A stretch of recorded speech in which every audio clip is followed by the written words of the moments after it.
What kind of impact do sports stars like LeBron have on the push for social justice? Well, they're having a major impact, and I'm very proud to see the progression of sports continue to be something that hopefully our society can mimic in a lot of ways. Powerful people doing powerful things in order to institute change by using their voices. We've seen it happen with Bubba Wallace in NASCAR, as they will not fly the Confederate flag anymore. Unfortunately, he still had to show up to work with a noose in his garage for that to take place, and that sport continues to have a long way to go. We see the NBA, as LeBron James mentioned, with the Black Lives Matter being on the court, messages on jerseys, messages on shoes. Same with players in the WNBA who even opted out of playing this year for social justice issues. It just reminds me of how far we've come as a country, to where initially we were able to railroad the peaceful protest by Colin Kaepernick and allow a lot of people to say it was about the flag,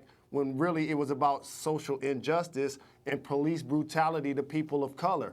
And as we see all of these names that continue to be influenced in a negative light by police brutalities, murders, and killings and lynchings, we now see that sports has a large voice, and I appreciate athletes using their platform.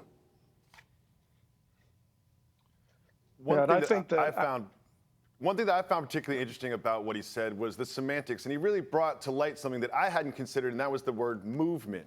Because I'd always used the word movement. We talked about the civil rights movement, but the idea that he was saying is the civil rights movement sort of had a beginning and an end, and that this is a lifestyle, this is a lifelong commitment. And I think that's important, especially for people, white people such as myself, who have taken to the streets to fight against social injustice in numbers that we haven't seen before. If you think about the civil rights movements in the 60s, there was not a lot of people with my skin tone out in the streets protesting. In the last month or two, you have seen a lot of that. But I think it's important that that passion and that engagement, that doesn't die down over time. That we don't look at the release of the tape of George Floyd's murder, and then over time, a passion starts to dwindle, especially from people like white people like myself. And I think that he's saying that as a person of color, it is a lifestyle that he doesn't have a beginning, middle, and end to. And I think that people like myself need to commit the same way that he does.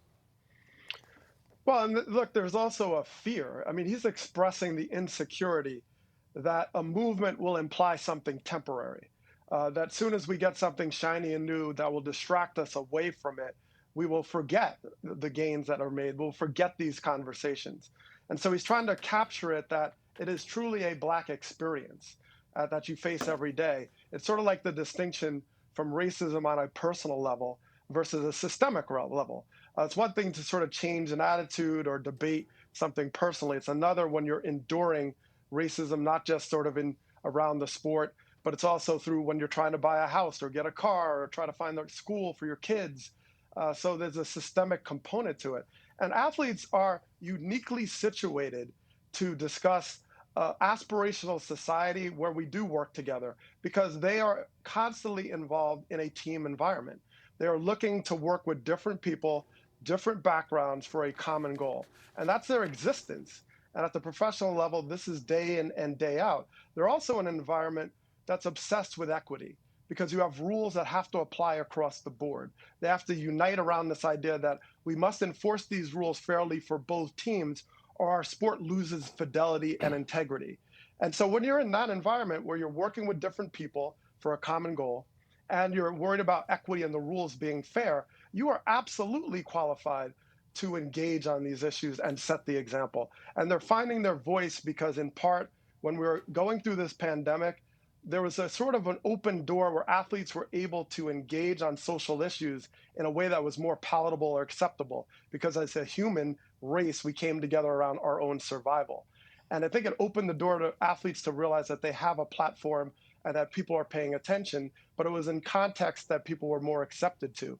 Now we're getting back to identity-based activism, and that didn't go away because the camera started turning back to the inequities once we started coming out of our isolation. So now we see that these athletes are confident and be able to engage on that level. And I think you're seeing that exponential factor happening now as we speak much more about it and planning to try to do more about it too. Thanks for watching ESPN on YouTube. For live streaming, sports, and premium content, subscribe to ESPN+.